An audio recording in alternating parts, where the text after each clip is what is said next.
그날 밤 욕실 문이 열리는 소리와 함께 내 인생의 모든 것이 바뀌기 시작했다. 미안해요. 떨리는 목소리가 들렸다. 아버님, 저는 정말 못 참겠어요. 나는 자신도 모르게 그분의 손목을 붙잡았다. 수연아, 이러면 안 돼. 하지만 아버님의 목소리도 떨리고 계셨다. 나도 똑같아. 아버님 없으면 전 이제 못 살아요. 이 금기된 감정은 과연 어떤 결말을 맞이하게 될까? 가족을 무너뜨릴 위험한 사랑 이야기가 지금 시작된다. 여러분, 영상 시작 전에 구독 버튼과 좋아요를 눌러주시면 정말 큰 힘이 됩니다. 그럼 이제 시작해 보겠습니다. 가을이 깊어가던 그 저녁이었다. 나 김수연은 창밖으로 떨어지는 낙엽을 바라보며 깊은 한숨을 내쉬었다. 29살 결혼한 지 벌써 6년. 하지만 내 마음은 메마른 사막 같았다. 남편 이준호는 또다시 늦은 귀가였다. 회사 일이라는 핑계로 매일 밤늦게 들어왔다. 나는 혼자 저녁을 차려놓고 기다리다가 지쳐 잠들기를 반복하고 있었다. 오늘도 어김없이 문자 한 통이 왔다. 늦겠다. 짧은 메시지였다. 사랑한다는 말도 미안하다는 인사도 없었다. 나는 휴대폰을 보며 씁쓸하게 웃었다. 그때 정원에서 나는 소리가 들렸다. 시아버지 강민수님이 늦은 시간까지 꽃밭을 정리하고 계셨다. 55살, 2년 전 명예퇴직하신 후 집에서 정원 가꾸기에 푹 빠져 계셨다. 나는 따뜻한 차 한 잔을 들고 정원으로 나갔다. 시아버지는 무뚝뚝한 성격이셔서 평소엔 말씀이 많지 않으셨지만 묵묵히 집안을 돌보시는 분이셨다. 아버님, 차 드세요. 공손히 말씀드리자 시아버지가 고개를 드셨다. 그 순간 나는 깜짝 놀랐다. 시아버지의 눈빛에서 뭔가 다른 감정을 느꼈다. 걱정 어린 따뜻함이었을까? 고마워. 늦은 시간인데 앉았구나. 그 목소리는 낮고 부드러웠다. 나는 그동안 이런 따뜻한 말을 들어본 적이 언제였는지 기억나지 않았다. 두 사람은 정자에 나란히 앉아 차를 마셨다. 달빛이 연못에 비치고 가을바람이 살랑거렸다. 내 마음에는 이상한 평온함이 찾아들었다. 수연아, 요즘 많이 힘들어 보이는구나. 시아버지가 조심스럽게 말씀하셨다. 그 말에 내 마음이 뭉클해졌다. 결혼 후 처음으로 누군가가 내 마음을 알아봐주는 것 같았다. 눈가에 눈물이 맺히려 할 때 나는 고개를 돌려 감정을 숨겼다. 괜찮아요. 대답했지만 내 목소리는 떨리고 있었다. 시아버지는 그런 나를 안타깝게 바라보셨다. 그 순간 두 사람 사이에는 말로 표현할 수 없는 무언가가 흐르고 있었다. 바로 그때 대문에서 자동차 소리가 들렸다. 준호가 돌아온 것이었다. 나는 황급히 자리에서 일어났고 시아버지도 조용히 정원 도구를 정리하셨다. 준호는 취한 듯한 모습으로 다가와 왜 둘이 밖에 있냐고 물었다. 그의 목소리에는 의심보다는 짜증이 섞여 있었다. 아버님께 차를 드렸어요. 나는 담담하게 대답했다. 하지만 내 가슴은 왜인지 두근거리고 있었다. 마치 무언가 들킬까봐 두려운 것처럼. 그날 밤 침대에 누워서도 잠들 수 없었다. 시아버지의 따뜻한 눈빛과 목소리가 계속 마음속을 맴돌았다. 이런 감정을 느끼는 나 자신이 이상했지만 동시에 오랜만에 느끼는 따뜻함이었다. 옆에서 잠든 남편을 바라보며 생각했다. 언제부터 우리 사이가 이렇게 차갑게 변했을까? 그리고 왜 시아버지의 한마디가 이렇게 마음에 오래 남는 걸까? 나는 자신도 모르게 위험한 감정의 첫 발을 내딛고 있었다. 하지만 그때는 아직 몰랐다. 이것이 모든 것을 뒤바꿔 놓을 시작이라는 걸. 바고 단계까지 쭉 이어져 이 단계. 다음 날 아침 나는 평소보다 일찍 일어났다. 어젯밤 시아버지와의 대화가 자꾸 떠올라. 잠을 이루지 못했기 때문이었다. 부엌에서 아침을 준비하며 창밖을 내다보니 시아버지가 벌써 정원에서 일하고 계셨다. 나는 따뜻한 커피 한 잔을 들고 밖으로 나갔다.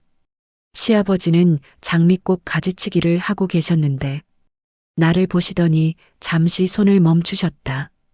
일찍 일어났구나. 어젯밤에 잠 못 잤니? 얼굴이 많이 피곤해 보인다. 그 말에 내 마음이 또다시 뭉클해졌다. 남편은 내 피곤한 기색조차 알아보지 못했는데 시아버지는 한눈에 알아보셨다. 커피를 건네드릴 때 시아버지의 손이 살짝 내 손을 스쳤다. 그 순간 나는 가슴이 두근거리는 걸 느꼈다. 이상했다. 단순한 접촉인데 왜 이런 느낌이 들까? 고마워. 혹시 말하고 싶은 게 있으면 언제든 이야기해도 된다. 그 말씀에 나는 고개를 들어 그분을 바라봤다. 그 눈빛에는 진정한 관심과 따뜻함이 담겨 있었다. 결혼 후 처음으로 누군가가 내게 진심으로 관심을 보여주는 것 같았다. 그때 집안에서 준호의 거친 목소리가 들렸다. 와이셔츠를 찾으며 빨리 오라고 소리치고 있었다. 나는 황급히 집 안으로 들어갔다.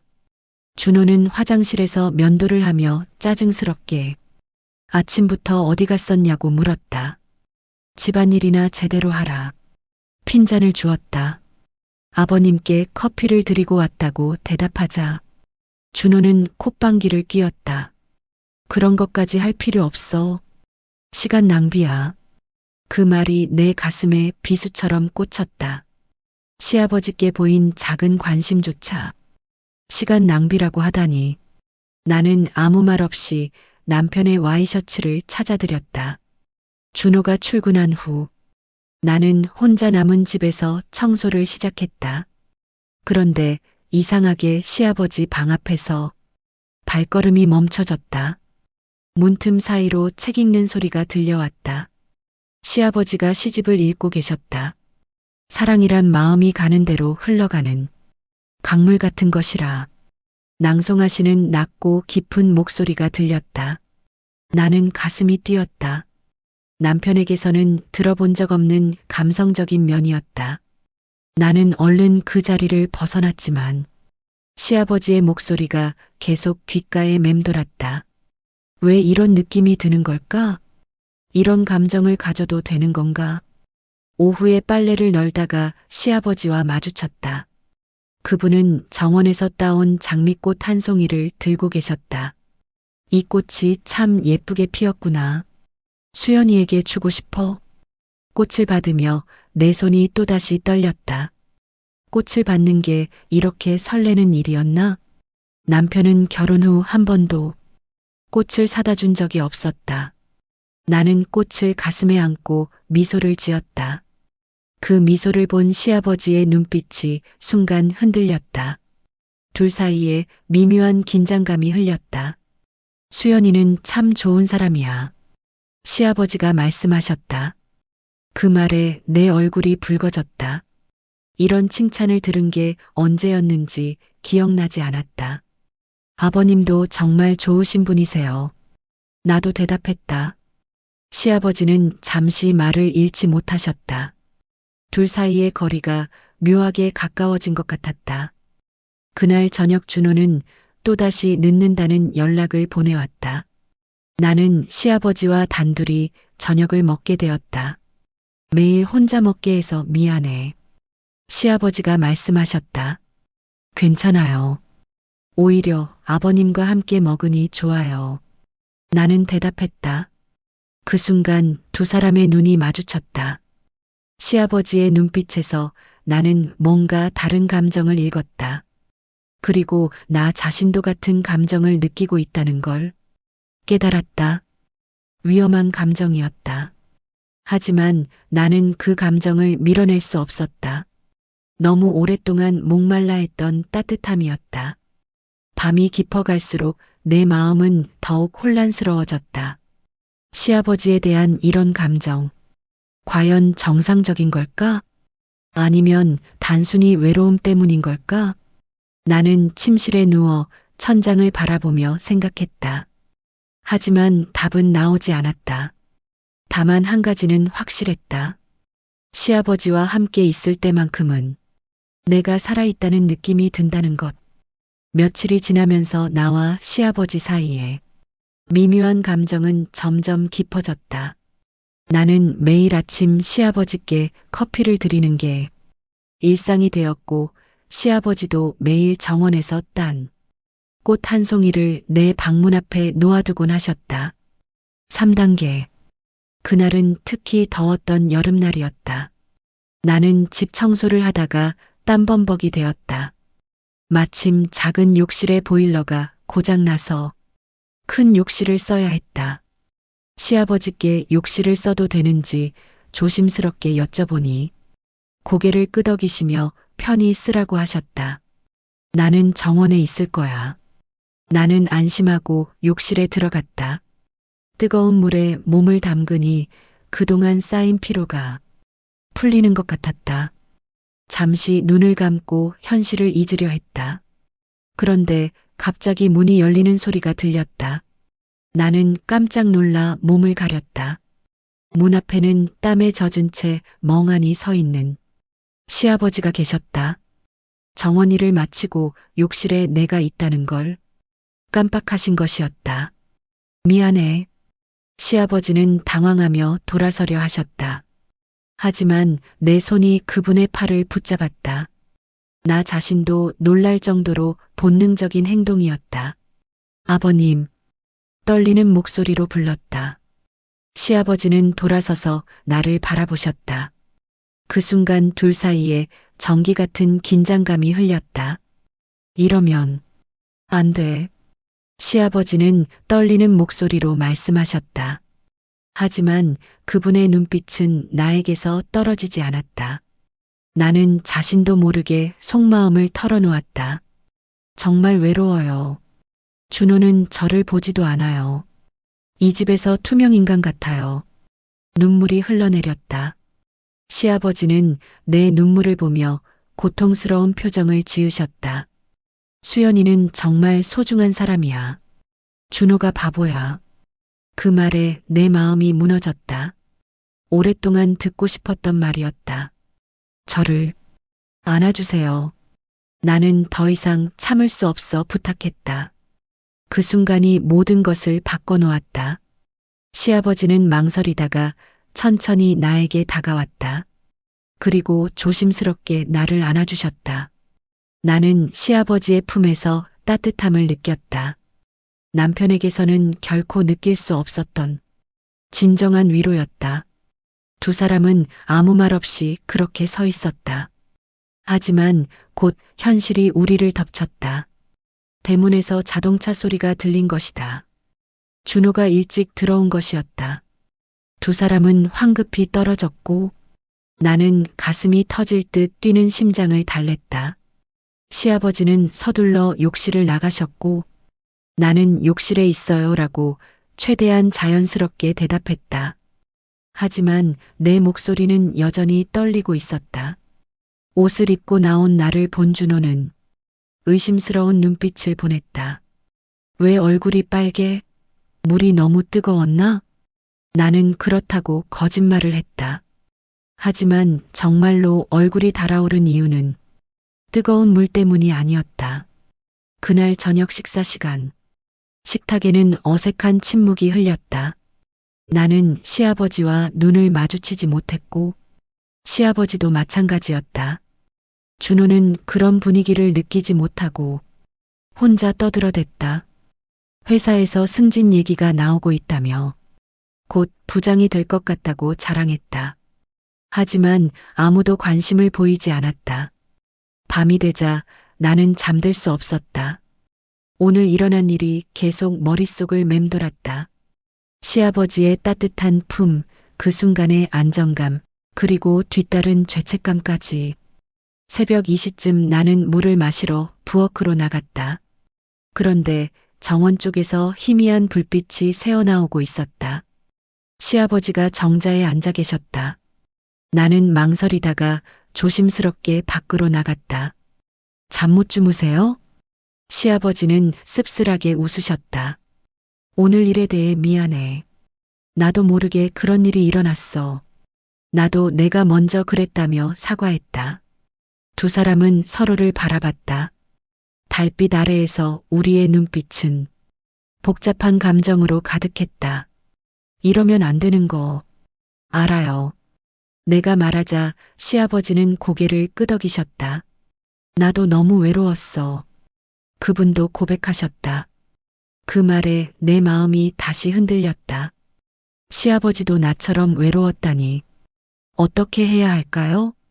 내 질문에 시아버지는 한참 동안 대답하지 못하셨다. 모르겠어. 하지만 후회하지는 않아. 그 말이 모든 것을 말해주고 있었다. 우리는 이미 돌이킬 수 없는 선을 넘어서고 있었다. 4단계. 시아버지와의 고백 이후 내 마음은 더욱 복잡해졌다. 그 감정이 단순한 외로움을 넘어서고 있다는 걸 인정할 수밖에 없었다. 며칠 동안 나는 과거를 떠올리며 감정을 정리해 보려 했다. 결혼 초기의 기억들이 되살아났다. 그때 준호는 다정한 남편이었다. 매일 꽃을 사다 주고 데이트도 자주 했다. 하지만 언제부터인가 모든 게 변하기 시작했다. 준호가 승진에 집착하기 시작하면서부터였을까? 아니면 아이가 생기지 않는다고 시어머니가 잔소리를 하기 시작한 때부터였을까? 어느 순간 준호는 나를 당연한 존재로 여기기 시작했다. 나에게는 집안일을 하는 기계 같은 존재가 되어버렸다. 밥은 차려졌는지 와이셔츠는 다려졌는지만 물어볼 뿐이었다. 그런 나에게 시아버지의 따뜻한 관심은 감로였다. 매일 아침 정원에서 따온 꽃 한 송이, 걱정 어린 눈빛, 그리고 진심이 담긴 대화까지. 나는 시아버지와 함께 있을 때만 내가 소중한 존재라는 걸 느낄 수 있었다. 어느 날 오후 나는 시어머니가 남기고 가신 낡은 앨범을 정리하고 있었다. 그 속에는 젊은 시절의 시아버지 사진들이 많이 있었다. 20대의 시아버지는 정말 멋있었다. 깊은 눈빛과 단정한 모습이 지금의 성숙한 매력과는 또 다른 느낌이었다. 나는 그 사진들을 보며 가슴이 두근거리는 걸 느꼈다. 뭘 보고 있니? 갑자기 들린 목소리에 나는 깜짝 놀랐다. 시아버지가 언제 들어오셨는지 모르게 뒤에 계셨다. 시아버지는 내 옆에 앉으셔서 앨범을 함께 보기 시작하셨다. 한 사진을 가리키며 말씀하셨다. 이건 내가 25살 때 첫 직장에 들어갔을 때야. 그 목소리는 그리움에 젖어 있었다. 나는 그 옆모습을 바라보며 가슴이 뛰었다. 지금도 충분히 매력적인 분이었다. 정말 멋있으셨어요. 내가 말하자 시아버지는 쑥스럽게 웃으셨다. 옛날 얘기야. 지금은 늙었지. 지금도 정말 멋있으세요. 나는 자신도 모르게 속마음을 털어놓았다. 그 순간 두 사람의 눈이 마주쳤다. 시아버지의 눈빛이 흔들렸다. 수연아. 시아버지가 떨리는 목소리로 내 이름을 부르셨다. 나는 자신의 마음을 솔직하게 드러내고 싶었다. 아버님과 함께 있을 때가 제일 행복해요.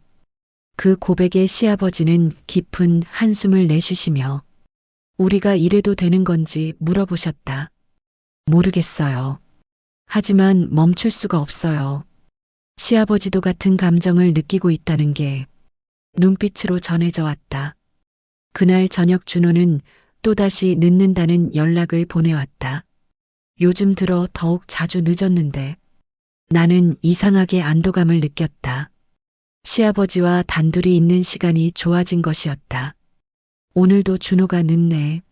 나는 고개를 끄덕이며 요즘 너무 늦는다고 무슨 일이 그렇게 바쁜지 모르겠다고 했다.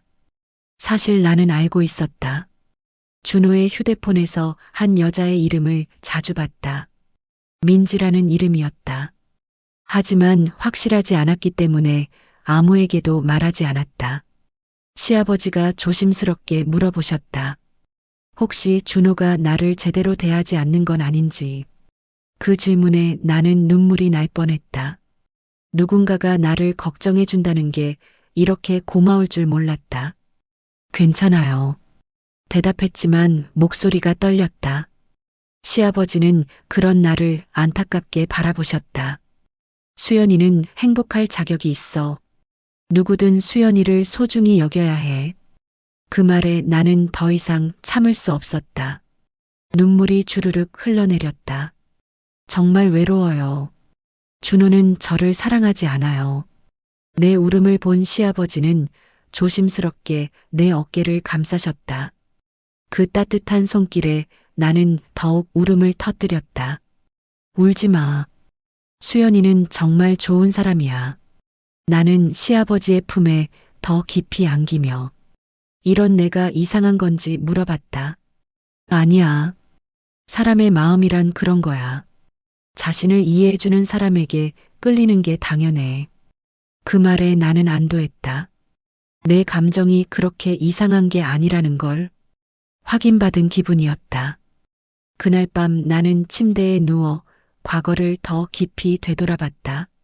시어머니가 살아계실 때의 기억들도 떠올랐다. 시어머니는 늘 나에게 차갑게 대하셨다. 아이를 낳지 못한다고, 집안일을 제대로 하지 못한다고, 잔소리가 끊이지 않았다.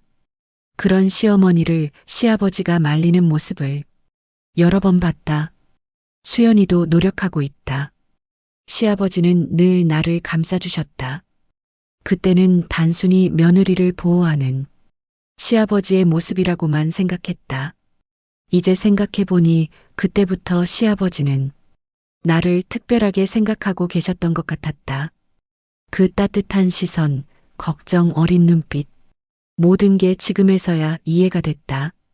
이런 감정을 가져도 되는 걸까? 하지만 내 마음은 이미 시아버지에게 기울어져 있었다. 돌이킬 수 없을 만큼 깊게. 5단계. 며칠 후 나에게는 충격적인 발견이 기다리고 있었다. 준호가 샤워하러 간 사이 그의 휴대폰에 문자가 와서 확인하게 되었는데 그 내용은 내 세상을 뒤흔들어 놓았다. 민지라는 여자가 보낸 문자였다. 오늘 밤에도 만날 수 있어? 보고 싶어 죽겠어? 내 손이 떨렸다. 설마 했던 일이 현실이 된 것이었다. 더 충격적인 건 그 다음 메시지들이었다. 곧 같이 살 수 있을 거냐고 그 집에서 나오라고 하는 메시지도 있었다. 아내한테는 언제 말할 거냐며 기다리는 것도 지쳤다는 내용까지 있었다. 나는 휴대폰을 떨어뜨릴 뻔했다. 준호가 바람을 피우고 있을 뿐만 아니라 이미 본격적으로 재혼을 계획하고 있었던 것이다. 샤워 소리가 멈추자 나는 황급히 휴대폰을 원래 자리에 놓고 침실로 들어갔다. 하지만 가슴 속에서는 분노와 배신감이 소용돌이치고 있었다. 준호가 샤워를 마치고 나왔을 때 나는 평소와 다름없는 모습을 연기했다. 하지만 속으로는 이 모든 상황에 대한 역겨움이 치밀어 올랐다. 준호는 내일 회사에서 워크숍이 있어서 2박 3일 출장을 가야 한다고 말했다. 나는 냉소적으로 웃을 뻔했다. 워크숍이라니 분명 그 민지라는 여자와 여행을 가는 거겠지. 그래, 조심해서 다녀와. 나는 담담하게 대답했다.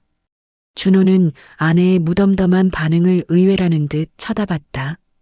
원래 출장 간다고 하면 걱정하면서 이것저것 챙겨주곤 했는데 오늘따라 시크하다고 말했다. 별로 챙겨드릴 게 없네요. 나는 차갑게 대답했다. 준호가 출장을 떠난 다음 날, 나는 시아버지를 찾아갔다. 그분은 정원에서 장미 가지치기를 하고 계셨는데 나를 보시더니 걱정스러운 표정을 지으셨다. 얼굴이 많이 어둡구나. 무슨 일 있었니? 시아버지의 따뜻한 관심에 나는 더 이상 참을 수 없었다. 눈물이 주르륵 흘러내렸다. 나는 준호가 바람을 피운다고 어제 본 문자 내용을 모두 털어놓았다. 시아버지의 얼굴은 점점 굳어졌다. 그 자식이 어떻게 이럴 수가 있어? 분노가 섞인 목소리로 말씀하셨다. 나는 그런 시아버지를 보며 가슴이 뭉클했다. 나를 위해 화내주는 사람이 있다는 게 고마웠다. 제가 정말 바보였어요. 그 사람이 저를 사랑한다고 믿었어요. 나는 울면서 말했다. 시아버지는 내 어깨를 다독이며 내 잘못이 아니라고, 준호가 못난 놈이라고 위로해 주셨다. 이제 어떻게 해야 할지 모르겠어요. 8년 동안 바친 결혼 생활이 다 의미 없어진 것 같아요. 수연이는 충분히 좋은 아내였어. 준호가 수연이의 소중함을 몰랐을 뿐이야. 그 말에 나는 시아버지를 바라봤다. 그 눈빛에는 진심 어린 위로와 뭔가 다른 감정이 함께 담겨 있었다. 이제 어떻게 살아야 할까요? 아직 젊잖아. 새로운 시작을 할 수 있어. 새로운 시작이라니. 무슨 말씀인지 묻는 나에게 시아버지는 준호 같은 놈한테 인생을 낭비할 필요 없다고, 나를 진짜 소중히 여겨줄 사람을 만나야 한다고 하셨다. 시아버지의 말에 내 가슴이 뛰었다. 혹시 그 사람이 자신을 말하는 건 아닐까? 혹시라며 말을 잇기 전에 시아버지가 먼저 입을 열었다. 사실 나도 준호의 바람을 예전부터 알고 있었어. 나는 깜짝 놀랐다. 그럼 왜 말씀 안 하셨어요? 수연이에게 상처 줄까 봐서였고, 내가 말할 입장도 아니었어. 시아버지는 깊은 한숨을 내쉬며 말씀하셨다. 이제는 더 이상 참을 수 없어. 그놈이 수연이를 이렇게 상처 주는 걸 보고만 있을 수 없어. 아버님, 내가 부르자 시아버지는 떨리는 목소리로 말씀하셨다. 수연아, 나는 너를 사랑해. 그 순간 시간이 멈춘 것 같았다. 나는 내 귀를 의심했다. 시아버지가 정말로 사랑한다고 말씀하신 건가? 지금 뭐라고 하신 거예요? 내가 되묻자 시아버지는 미안하다면서도 숨길 수가 없었다고 하셨다. 수연이를 보면서 내 마음이 이렇게 흔들릴 줄 몰랐어. 시아버지의 고백에 나는 온몸이 떨렸다. 꿈꿔왔던 일이 현실이 된 것이었다. 저도 아버님을 말하려다 멈췄다. 이러면 안 된다는 거 알아. 하지만 준호가 수연이를 버린 지금 더 이상 참을 수 없어. 시아버지가 나에게 다가오자 나는 숨이 막혔다. 이 순간을 얼마나 기다렸는지 모르겠다고 생각했다. 저도 아버님 없이는 살 수 없어요. 나도 고백했다. 두 사람은 서로를 바라보며 마침내 자신들의 진심을 확인했다. 준호의 배신으로 무너진 마음에 새로운 사랑이 싹트기 시작한 것이었다. 이제 어떻게 할까? 시아버지가 물으시자 나는 더 이상 숨기고 싶지 않다고 대답했다. 그날 저녁 두 사람은 정원의 정자에서 긴 대화를 나눴다. 준호의 배신, 서로에 대한 감정, 그리고 앞으로의 일에 대해서. 준호가 돌아오면 어떻게 할지 묻는 나에게 시아버지는 단호하게 그때는 모든 걸 정리해야 한다고 대답하셨다. 더 이상 이런 거짓된 가족관계를 유지할 수는 없다고 하셨다. 정말 괜찮을까요? 이제 수연이 없이는 못 살아. 나이가 들어서 이런 감정을 느낄 줄 몰랐어. 시아버지의 진심 어린 고백에 나는 더 이상 망설이지 않기로 했다. 준호가 나를 배신했으니 이제는 내 행복을 찾을 권리가 있다고 생각했다. 그날 밤 두 사람은 마침내 서로의 마음을 완전히 확인했다. 오랫동안 억눌러왔던 감정이 터져나온 것이었다. 이제 돌이킬 수 없는 강을 건넌 것이다. 며칠 후 준호가 출장에서 돌아왔다. 그런데 평소와 뭔가 달랐다. 얼굴에는 묘한 미소가 떠 있었고 뭔가 중대한 결심을 한 사람 같은 표정이었다. 잘 다녀왔어. 인사했는데 그 톤이 평소보다 차가웠다. 출장이 힘들지 않았냐고 물어보자 준호는 뭔가 말하려다가 시아버지를 보더니 입을 다물었다. 그러더니 아버지께 잠깐 나가 달라고 나와 할 얘기가 있다고 했다. 시아버지는 의심스러운 눈빛을 보내셨지만 자리를 떠나셨다. 나는 가슴이 두근거렸다. 혹시 들킨 걸까? 준호는 나에게 앉으라고 했고 그의 목소리는 평소보다 진지했다. 이제 정리하자. 정리가 뭔지 되묻자 그는 솔직히 말하겠다며 다른 사람이 생겼다고 아무렇지도 않게 털어놓았다. 마치 날씨 얘기를 하는 것처럼. 회사 후배야. 정말 좋은 애고 나를 진짜 사랑해줘. 나는 어이가 없어서 웃음이 나왔다. 그래서 이혼하자는 거야? 어차피 우리 사랑도 식었잖아. 준호는 태연하게 대답했다. 나는 분노가 치밀었다. 8년 동안 헌신한 결혼 생활을 이렇게 쉽게 정리하려 하다니. 자신이 먼저 바람을 피우고서는 내가 사랑이 식었다고 하는 준호의 뻔뻔함에 더 이상 참을 수 없었다. 알고 있었어. 나는 소리쳤다. 끝난 게 아니라 당신이 끝낸 거야. 그 순간 시아버지가 소리를 듣고 거실로 들어오셨다. 무슨 일이냐고 걱정스럽게 묻는 시아버지께 준호는 비웃듯이 이혼하기로 했다고 말했다. 시아버지는 충격받은 표정으로 갑자기 무슨 소리냐고 물으셨다. 준호는 아버지도 우리 결혼 생활이 어땠는지 아신다며 아이도 없고 서로 사랑도 없다고 말했다. 시아버지의 얼굴이 굳어졌다. 사랑이 없다니 무슨 말을 하는 거야.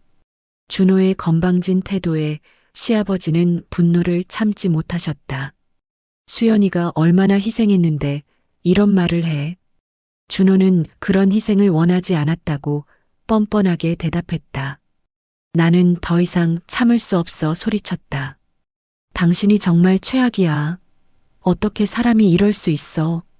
준호는 자신이 솔직한 거라며 사랑 없는 결혼 생활을 계속하는 게 더 최악이라고 맞받았다. 시아버지가 주먹을 쥐시며 분노하자 준호는 화내지 말라며 여유로운 표정을 지었다. 그러더니 좀 의외라고 말했다. 아버지가 이렇게까지 내 편을 들어줄 줄 몰랐다고. 그 말에 나와 시아버지는 동시에 긴장했다. 혹시 뭔가 눈치챈 건 아닐까? 설마 아버지도 수연이를 좋아하시는 거야? 준호가 비웃듯 말했을 때 거실에는 죽음 같은 침묵이 흘렸다. 나는 심장이 터질 듯 뛰었다. 시아버지가 무슨 헛소리냐며 화를 내셨지만 준호는 오히려 더 의심스러운 눈빛을 보냈다. 이상하다며 자신이 이혼하겠다고 하니까 아버지가 더 화를 낸다고 했다.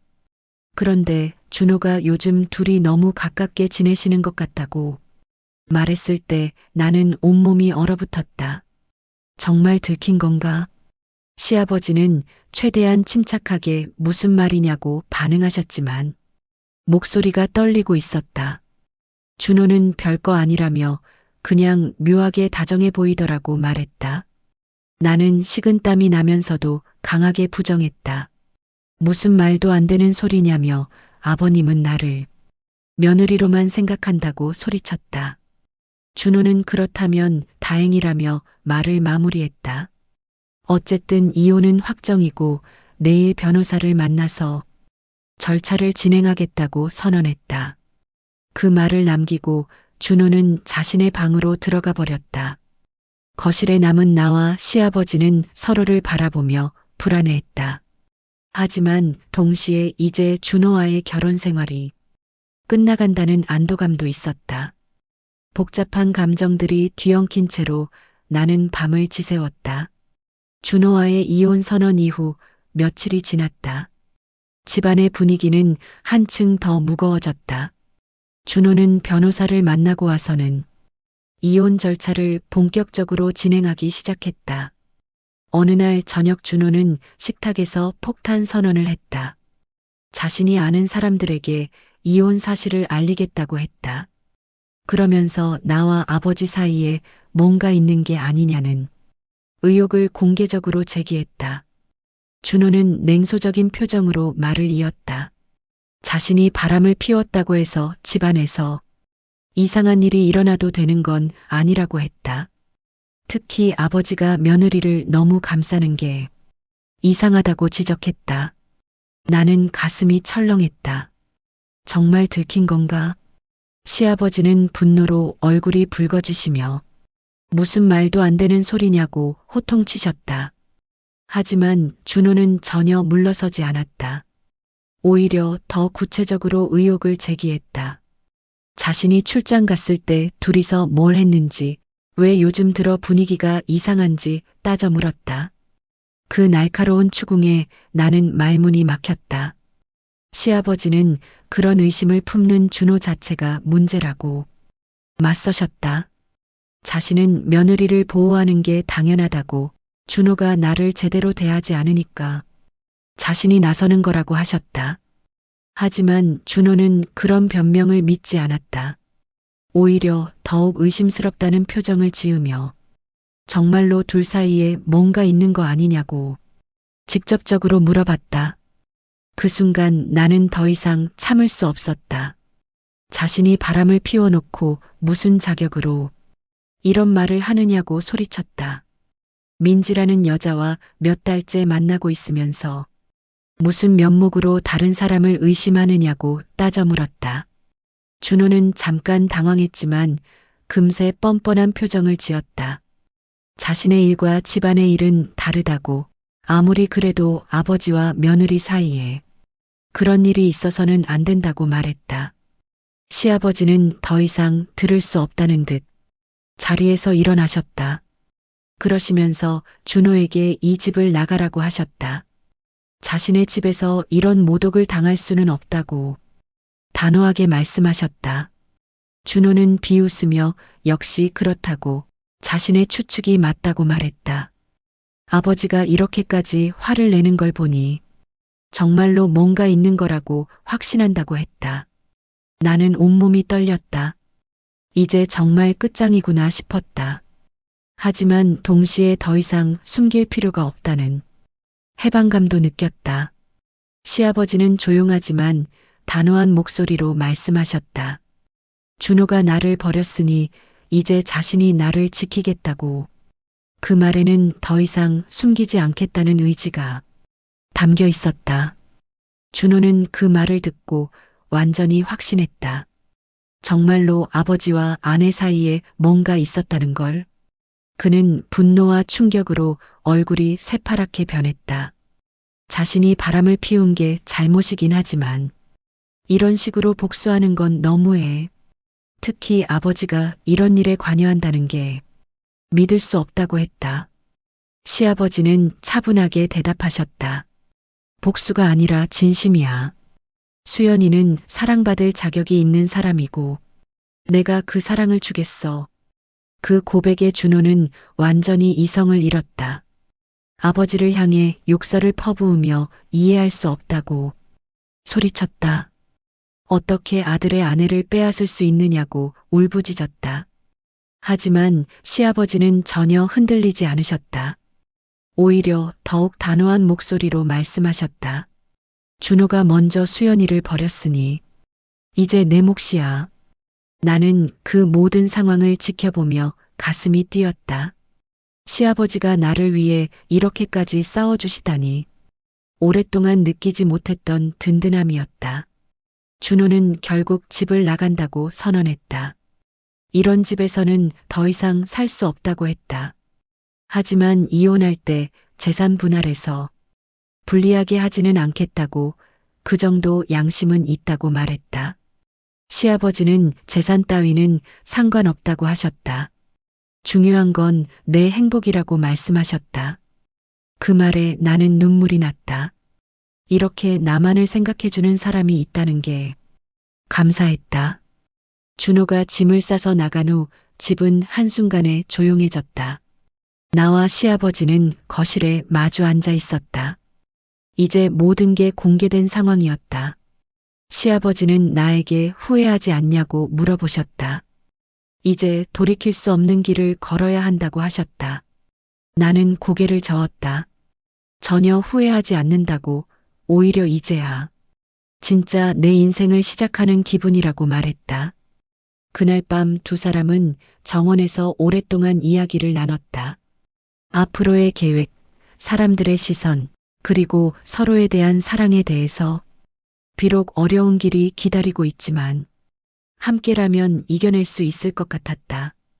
나는 처음으로 진정한 자유를 느꼈다.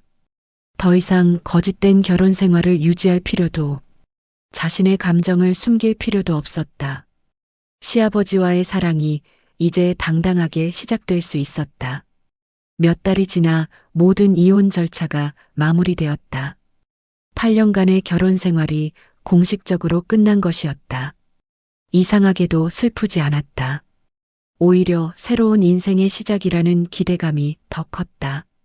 사람들의 시선도 처음에는 차가웠지만 시간이 지나면서 조금씩 바뀌어 갔다.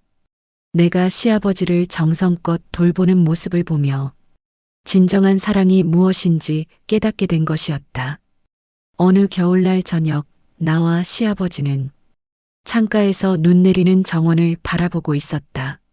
하얀 눈이 온 세상을 덮으며 새로운 시작을 알리는 것 같았다. 인생이 이렇게 아름다울 수 있다는 걸 수연이를 만나고 나서야 알았어. 시아버지가 말씀하셨다. 매일매일이 감사하고 함께할 수 있는 내일이 기대돼. 나도 시아버지를 바라보며 행복한 미소를 지었다.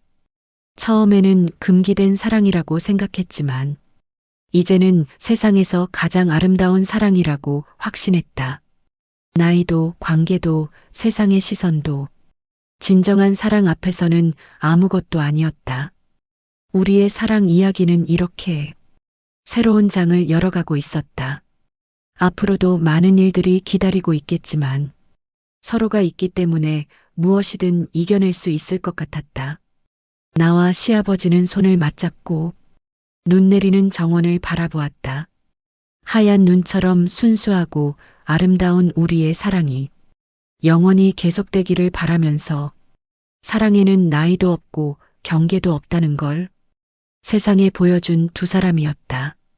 우리의 사랑은 이제 완성되었다.